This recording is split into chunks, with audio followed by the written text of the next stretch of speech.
Welcome back to Edzy, your personal AI tutor Gaurav here. Today we are revising Class 11 English, the CBSE Class 11 chapter We're Not Afraid to Die If We Can All Be Together. This is an extended episode of about 30 to 60 minutes, so settle in comfortably. Swati is with me. Keep a notebook nearby if you have one, but passive listening is also perfectly fine. A student from Pune, Arav, once told me that this chapter felt like only a storm story until he understood how every decision revealed courage and family unity. We will trace the voyage, examine the survival steps, clarify vocabulary, discuss themes and narration, and practice exam ready questions. And I am Swati. While listening, do not only wait for the summary. एक second pause करके सोचो whenever we ask a question. Try to predict the family's next decision before we explain it. This chapter rewards sequence, reasoning, and emotional understanding. We will also separate factual answers from theme-based answers because students often mix them in examinations. Let us first make a learning map. The story moves through 7 broad stages: setting sail, beginning the journey, encountering the storm, the catastrophic wave, the fight for survival, the return of hope, and reaching Ile Amsterdam. Alongside the plot, we will track 3 ideas: preparation, teamwork, and hope under pressure. Before we begin, test yourself. Is this chapter mainly about an exciting holiday or about a family's response to extreme danger? The correct answer is the second one. The adventurous beginning matters, but the central movement is from confidence to fear to disciplined action and finally to relief. The narrative begins in July 1976. The narrator sets sail with his wife Mary, their 6-year-old son Jonathan, and their 7-year-old daughter Suzanne. Their aim is to duplicate the round-the-world voyage made 200 years earlier by Captain James Cook. This gives the journey a clear historical inspiration, but the story remains a personal first-person account. Notice the family's preparation. The narrator was a 3-7 YEAROLD businessman, and he and Mary had dreamed of sailing for a long time. They spent 16 years honing their seafaring skills in British waters. So when danger arrives, they are not completely unprepared. Their earlier discipline becomes important to their survival. Their boat is called Wave Walker.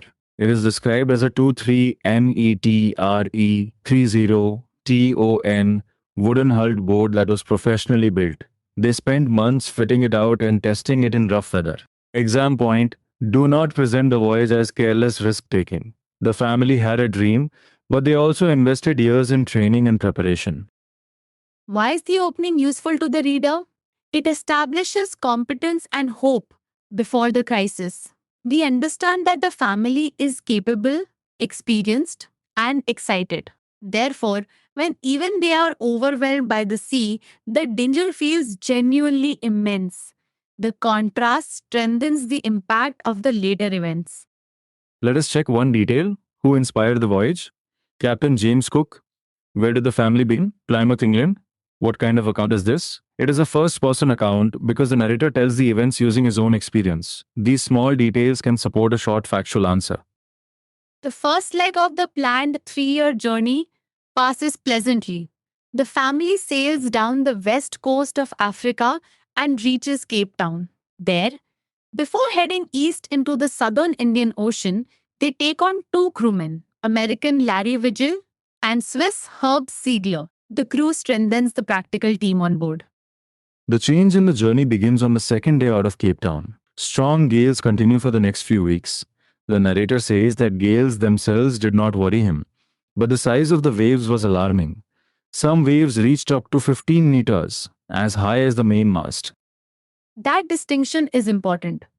The narrator is experienced enough not to panic merely because of strong wind. However, the unusually large waves create a more serious threat. This shows measured judgment rather than blind bravery. Courage in the chapter does not mean pretending that danger is absent. On 25th December, the family is 3,500 kilometers east of Cape Town. Despite atrocious weather, they manage to celebrate Christmas with a Christmas tree. This detail humanizes the family. They continue ordinary family rituals even when conditions are difficult. It also briefly creates warmth before the weather worsens after New Year's Day. Quick recall. Why does the Christmas detail matter? It shows their spirit and togetherness, not just their sailing skill. Now predict this.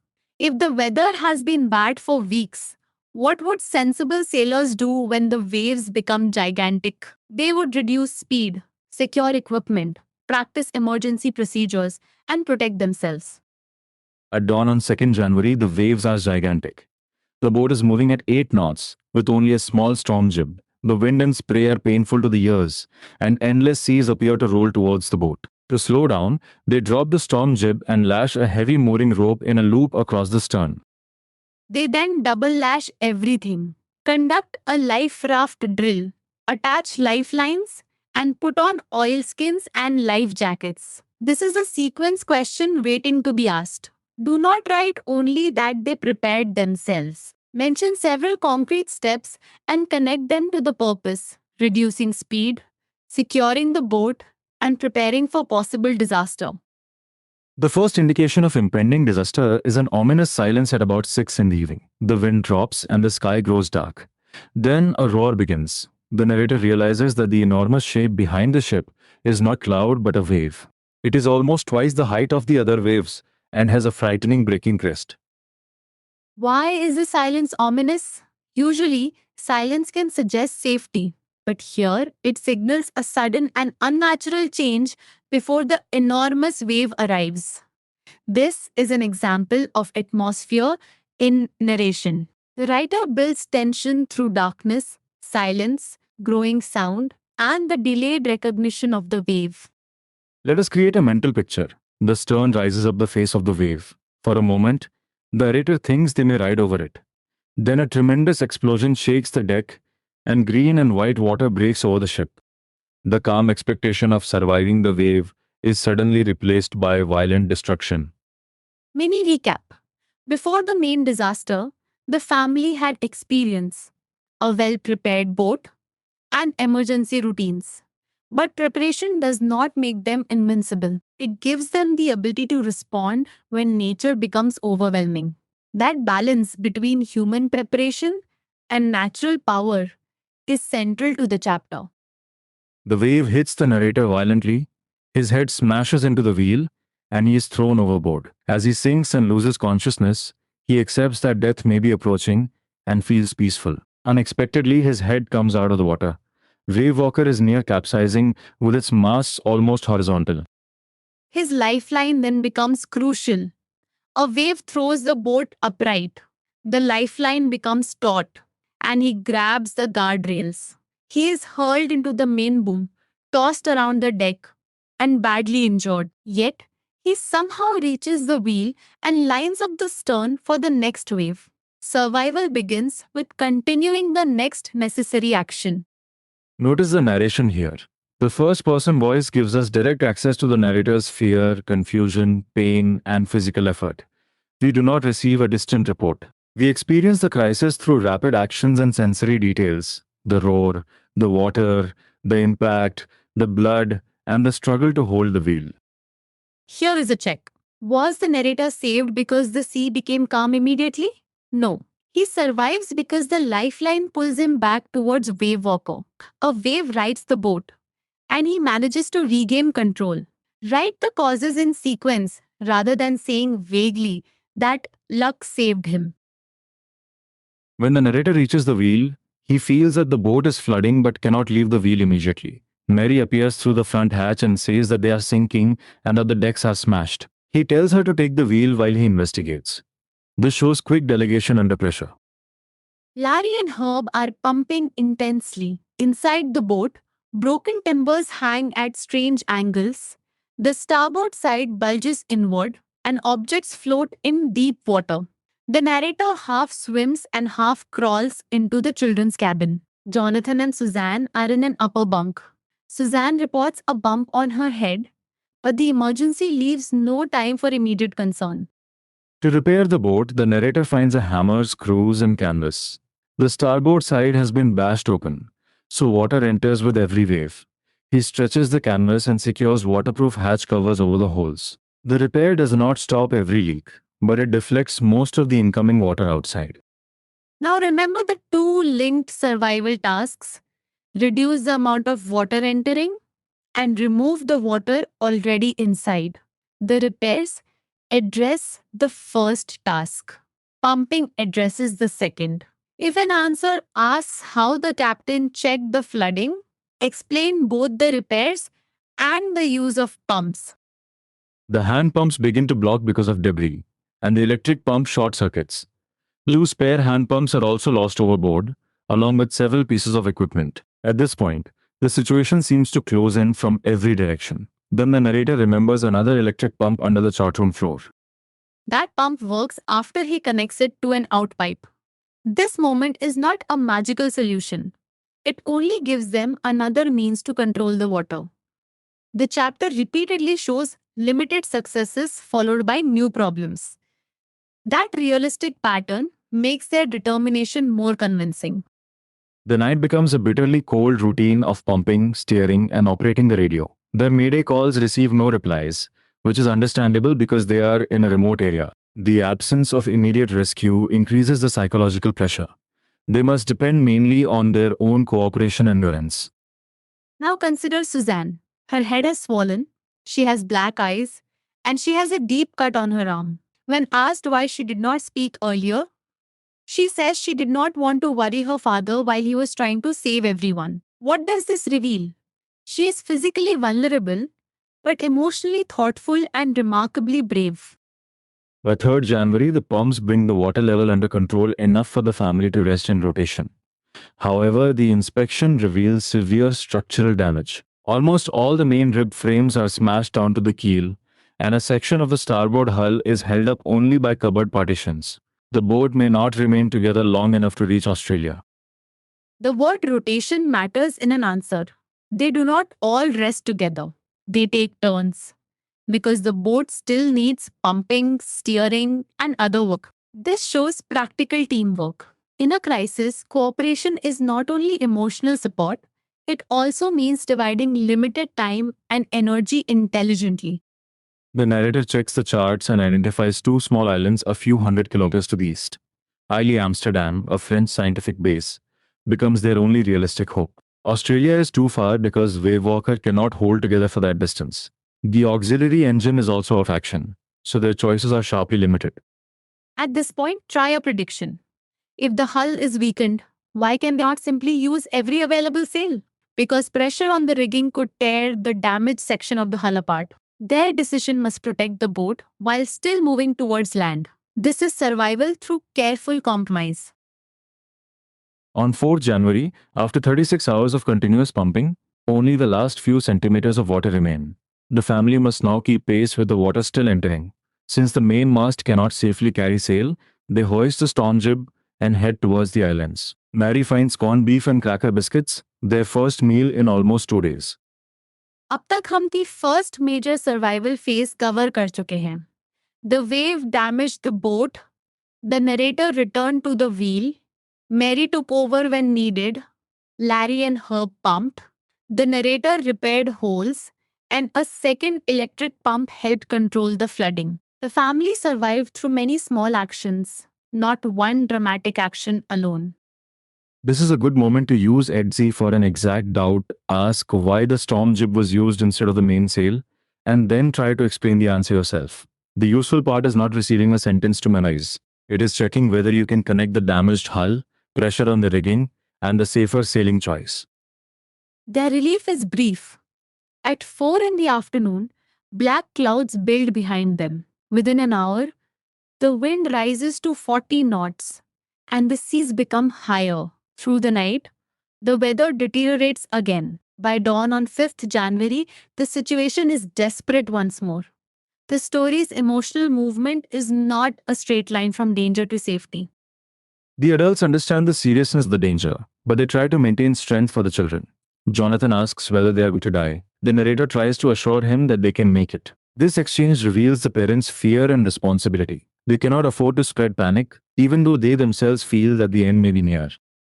Jonathan then says that they are not afraid of dying if they can all be together. Do not interpret this as a desire for death. It expresses acceptance of danger and confidence in family unity. The emotional focus is togetherness.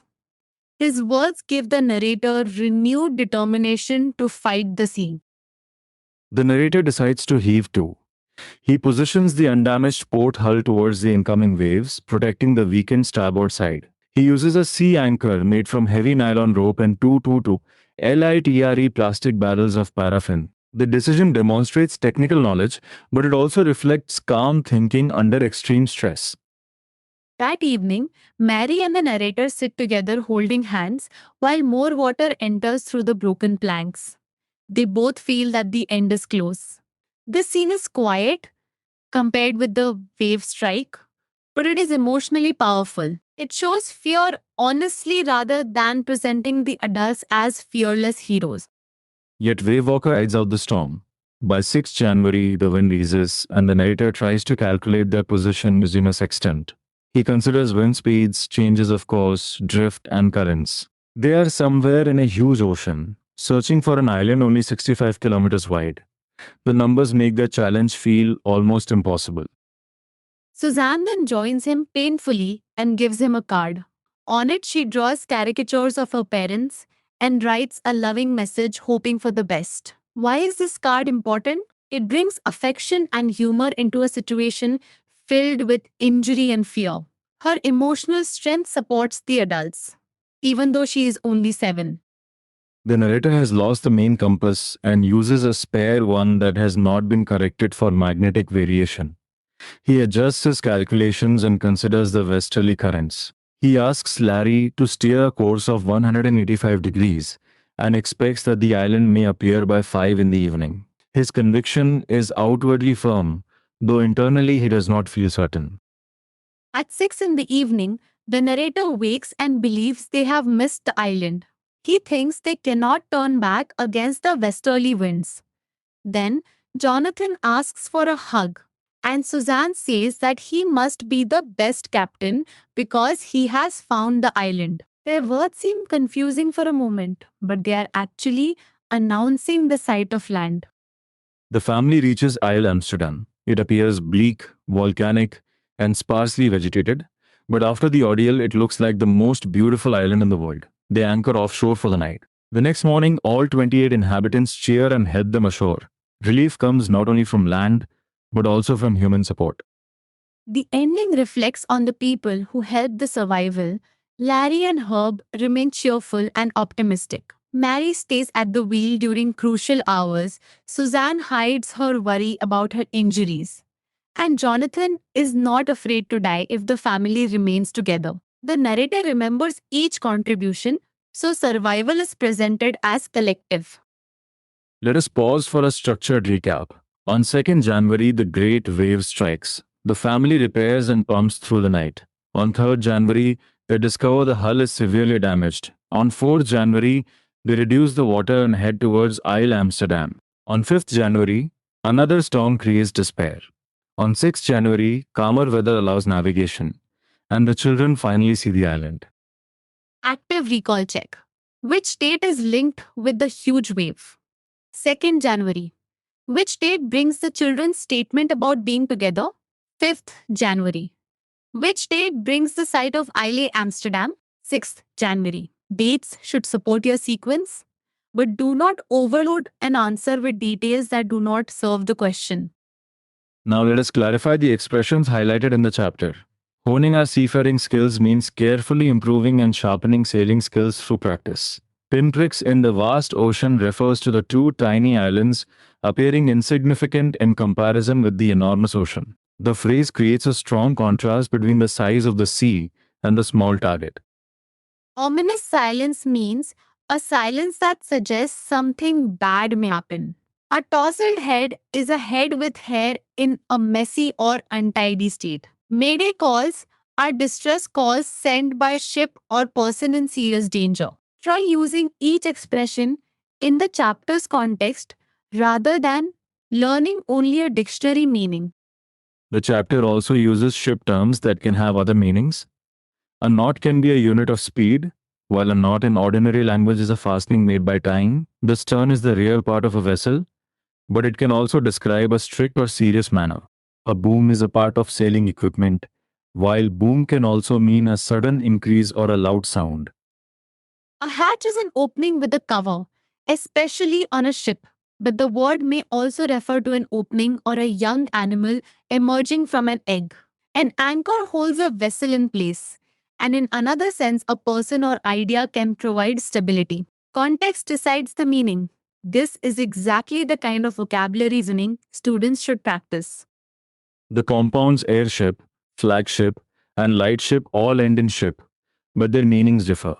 An airship is an aircraft supported by a large gas filled envelope. A flagship is the most important ship in a fleet, often carrying the commander. A lightship is a ship fitted with a light to guide vessels, especially where a lighthouse is not possible. The phrase take on has several meanings. In the chapter, to take on two crewmen means to accept or engage them as members of the voyage.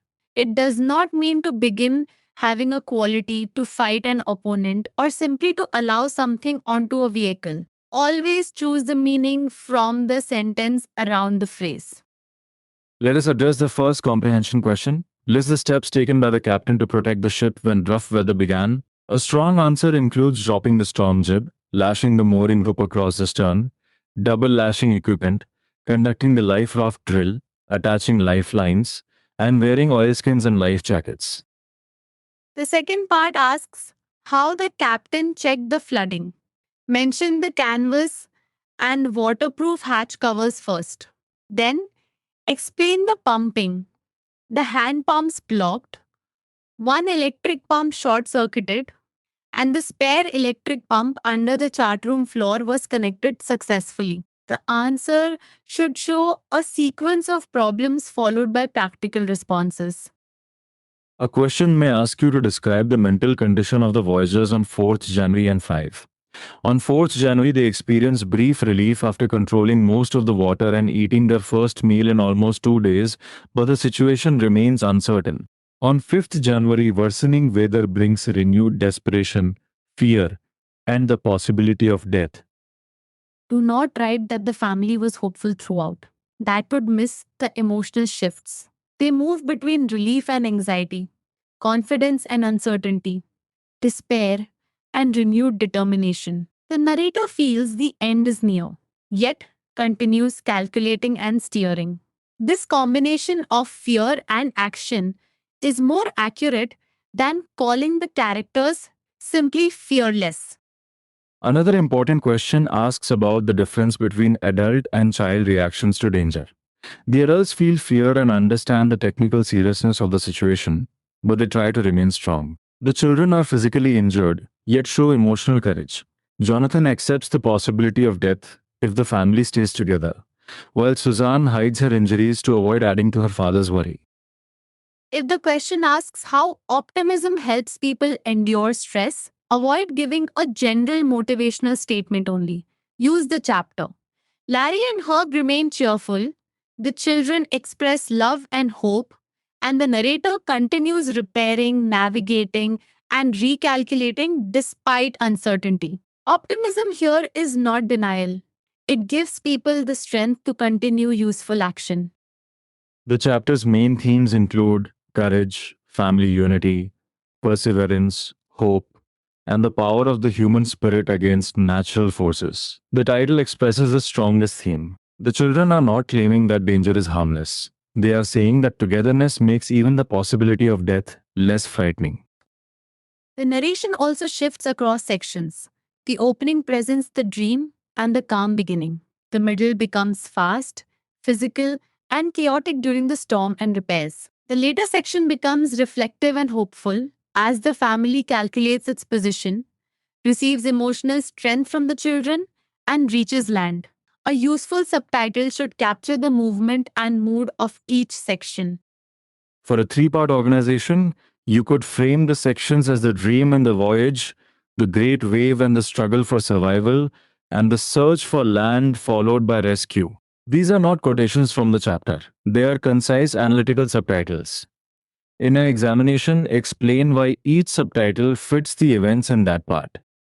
One more question. Why do people undertake dangerous expeditions despite the risks?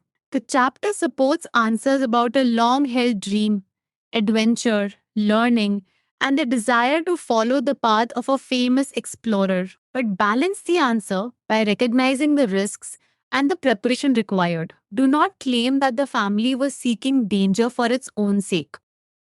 There are also language-based activities. You may be asked to identify different words for storms, discuss names of vessels, explore boatmen's songs, label parts of a yacht, or locate Il Amsterdam on a map. The learning objective is wider than plot recall. It connects vocabulary, reference skills, geography, and interpretation with the narrative. Final challenge time. Without looking back, explain the chapter in 6 linked sentences. Begin with the dream inspired by Captain James Cook. Mention wave walker and the southern Indian Ocean. Describe the great wave and the damage. Explain the family's repair and pumping efforts. Include Jonathan and Susanna's courage. End with the sight of Isle Amsterdam and the help received there. Let us close with the essential recap. This is a first-person survival account about a family sailing in Wave Walker, facing a catastrophic wave, flooding, injury, repeated storms, and uncertain navigation. Preparation helps them begin, but teamwork keeps them alive. Mary, Larry, Herb, Jonathan, and Suzanne each contribute courage and support. The title expresses family unity in adversity. One common mistake is to describe the characters as fearless. They feel fear, but they act responsibly despite it. Your next step is to write one answer on the survival measures and one on the children's courage. Then explain both aloud as if teaching a friend. If you still have a doubt, use Ezzy for a step-by-step question rather than memorizing a ready-made paragraph. Thank you for revising with us. Keep your understanding clear, your sequence accurate, and your confidence steady. We will meet again in the next Etsy episode.